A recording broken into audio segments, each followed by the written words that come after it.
সঁচাকৈ সদৌ ছাত্ৰ সন্থাই তামোলপুৰ জিলা উদ্যোগত আজি টিবিতলাত মেইন ৰোডত যি কাইলৈ ভাৰতৰ প্ৰধানমন্ত্ৰী নৰেন্দ্ৰ মোদী কোকৰাঝাৰলৈ আহিব, আমাৰ এইটোৱে দাবী যে নৰেন্দ্ৰ মোদী ডাঙৰীয়াই অসমত থকা খিলঞ্জীয়া ভূমিপুত্ৰ চাওতাল আদিবাসীসকলক যে 6 মাহৰ দিয়ে মানে জনজাতীয়কৰণৰ মানে গেৰাণ্টি দিছিলে, তেখেতে ব্যৰ্থ হৈছে তথা অসম চৰকাৰ ব্যৰ্থ হৈছে, ব্ৰিটিছ চৰকাৰ ব্যৰ্থ হৈছে।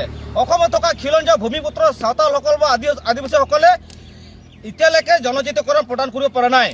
দ্বিতীয়তে হ'ল ব্ৰিটিছ চৰকাৰে যি কেইবাদিন মানে আগত যে যি মানে নমিনেট MCLA দিব লাগিছিল বা CSB মেম্বাৰ দিব মানে লাগিছিল, হাগ্ৰামাৰ চৰকাৰে কিন্তু দিব নোৱাৰিলে। আমি এইটোৱে প্ৰত্যুত্তৰ দিম যে নৰেন্দ্ৰ মোদী ডাঙৰীয়া আৰু তথা অসমৰ ডক্টৰ হিমন্ত বিশ্ব শৰ্মাৰ মুখ্যমন্ত্ৰী তথা ব্ৰিটিছৰ চিফ হাগ্ৰা মহিলাৰ আমি 3জনকো যে অহা যি এপ্ৰিল মাহৰ চলিত নেক্সট মানে এপ্ৰিল মাহত যি বিধানসভা ইলেকশ্যন হ'ব, আমি তাৰ প্ৰত্যুত্তৰ দিম।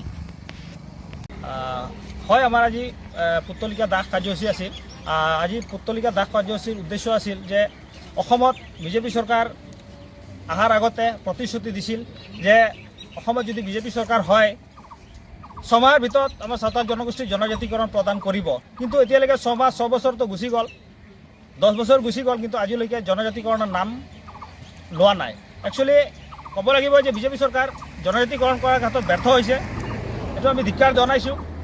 তো যদি আমাৰ কাষ্ট চাৰ্টিফিকেট বহুত দিন বিগত দিন পৰা আমি দাবী কৰি আহিছোঁ যে আমাৰ কাষ্ট চাৰ্টিফিকেটত চাওতাল হিচাপে স্বীকৃতি দিব লাগে, কিন্তু এতিয়া আমাৰ চাহ জনগোষ্ঠী হিচাপে আমাক বিজেপি চৰকাৰে জোৰ জবস্তি জাপি দি পেলাই কাষ্ট চাৰ্টিফিকেট চাহ জনগোষ্ঠী জাতি হিচাপে ইছ্যু কৰি আছে। এইটো আমি বিৰোধিতা কৰিছোঁ। আৰু যদি আমাৰ যি লেণ্ড পাট্টা আছিল, লেণ্ড পাট্টা কিন্তু চৰকাৰে কৈছিল দিম বুলি, কিন্তু এতিয়ালৈকে লেণ্ড পাট্টা দিয়া নাই। গতিকে আমি বিজেপি চৰকাৰ অহা 26ৰ ইলেকশ্যনত ইয়াৰ প্ৰত্যুত্তৰ দিবলৈ কাৰণে আমি সাজু হৈ আছোঁ।